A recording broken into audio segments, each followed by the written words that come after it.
চন্দ্ৰপ্ৰভা শইকীয়ানী আছিলে আমাৰ অসম মহিলা সমিতিৰ ফাউণ্ডাৰ।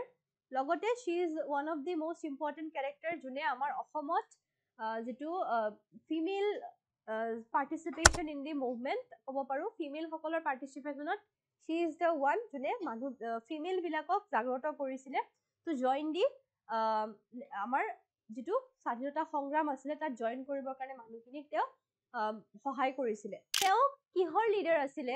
সেই ওমেন খিনিৰ লিডাৰ আছিলে যিখিনি ওমেনে সুযোগ পোৱা নাছিলে স্বাধীনতা সংগ্ৰামত জইন কৰিবলৈ, বা স্বাধীনতা সংগ্ৰামত যে ফিমেলেও জইন কৰিব লাগে, তেওঁলোকৰো যে কন্ট্ৰিবিউশ্যন থাকিব লাগে, সেই বস্তুটোৱে জানা নাছিলে।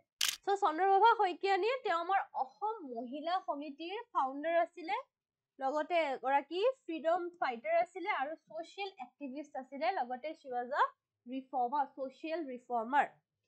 তেওঁৰ জন্ম হৈছিলে 1901 ত। Her entire life was dedicated to the removal of the evil from the society.